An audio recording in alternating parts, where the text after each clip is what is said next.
Let's be safe. Assalamualaikum anak-anak murid cikgu sekalian. Dah lama kita tidak bersua. Cikgu harapkan semua anak-anak murid cikgu sekalian menjaga keselamatan diri, menjaga kesihatan masing-masing. Dalam keadaan semasa banyak sangat cabaran-cabaran yang terpaksa kita hadapi seperti jangkitan pandemik COVID-19, keselamatan jalan raya, keselamatan dari segi jenayah dan sebagainya. Cikgu harapkan anak-anak pelajar walau di mana sahaja berada sentiasa berhati-hati dan tahu menjaga diri dan tahu mengambil tindakan seterusnya jika berlaku perkara-perkara yang tidak diingini.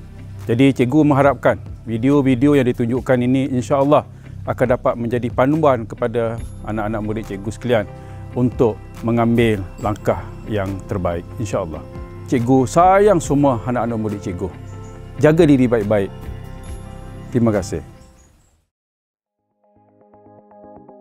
Hai adik-adik, buat apa tu? Sekarang kita semua dah kembali ke sekolah. Masa datang ke sekolah, adik-adik pakai mask tak? Sebenarnya, kita perlu mengikut garis panduan yang ditetapkan oleh pihak berkuasa ketika datang ke sekolah. Adik-adik, ada mask tak kat rumah? Kalau ada, jangan lupa bawa dan pakai mask di sekolah. Pakai mask tu kena pakai betul-betul. Jangan pakai di bawah dagu, kena pakai dengan cara yang betul. Adik-adik tahu tak, sebelum masuk ke kelas, apa yang adik-adik kena buat? Yang pertama, adik-adik kena scan suhu dulu. Pastikan suhu badan adik-adik normal, baru adik boleh masuk ke kelas.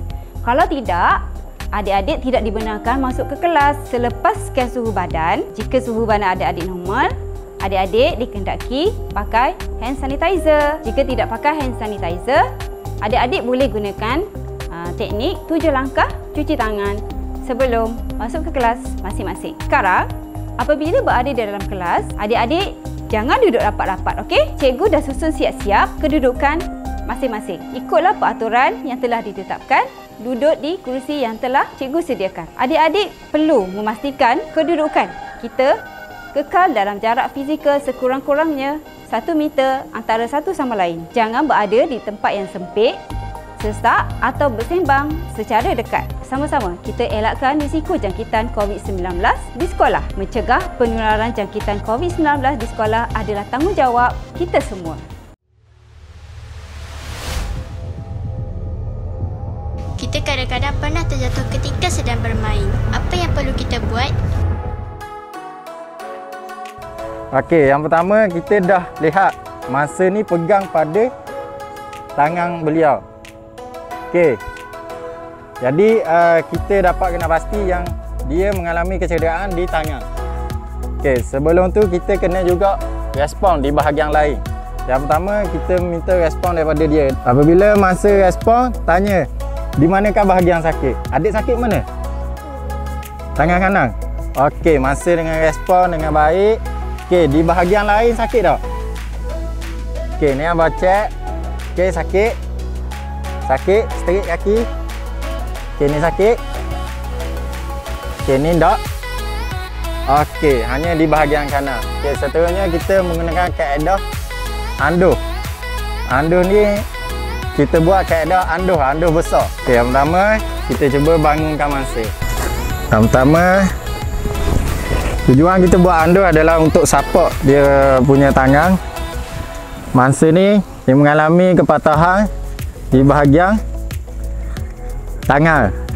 Okey, yang pertama kita kena tanya mangsa. Okey ke tak? Sakit ke tak? Sakit. Okey, kita turunkan balik. Okey, selesa. Okey, kita buat ikatan buku sila di belakang. Seterusnya di tepi ni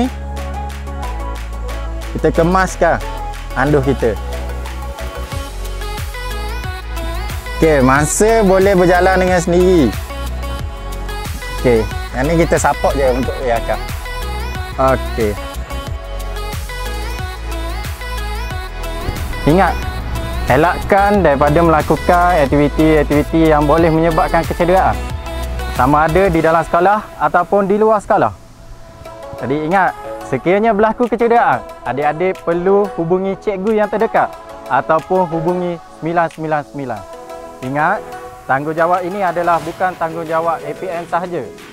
Juga ia menjadi tanggungjawab kita bersama.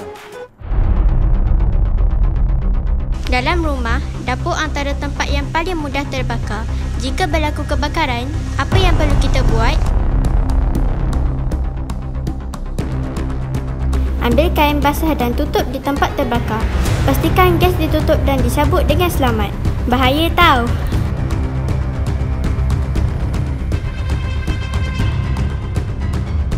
Sentiasa mengawasi anak-anak kita ketika kita mengunjungi mana-mana pusat rekreasi ataupun ketika kita meninggalkan anak-anak kita bersendirian di rumah. Aktiviti di air juga berbahaya jika kita tidak patuhi langkah-langkah keselamatannya. Ramai kawan-kawan kita yang telah lemas dan hanyut di bawah arus. Apa yang perlu kita buat?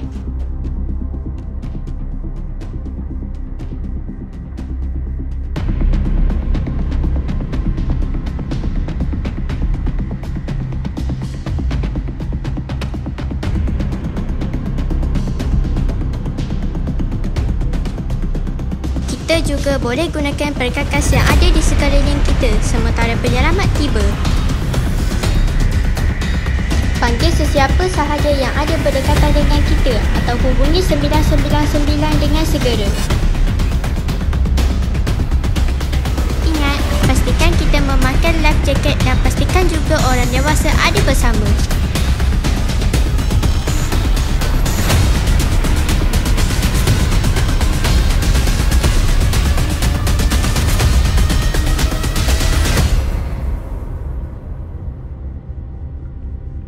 Keselamatan kita adalah tanggungjawab kita bersama. Kita jaga kita.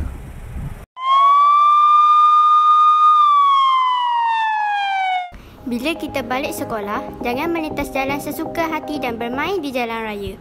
Kemalangan boleh berlaku bila-bila masa.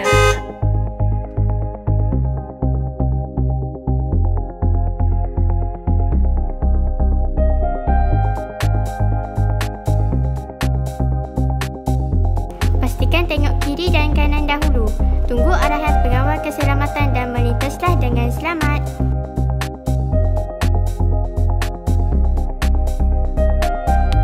Kalau naik motor atau basikal, pakailah topik reda ya.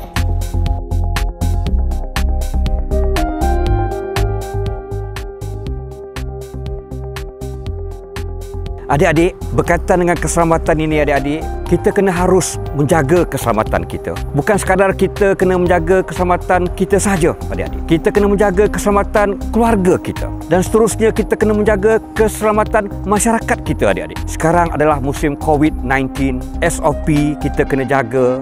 Mengatakan bahawa kita jaga kita jaga keluarga kita jaga masyarakat kita. Begitu juga dengan keselamatan kita adik-adik. Kita kena jaga kita, diulangkan sekali lagi. Kita kena jaga masyarakat kita dan sebagainya, adik-adik. Sekian, terima kasih.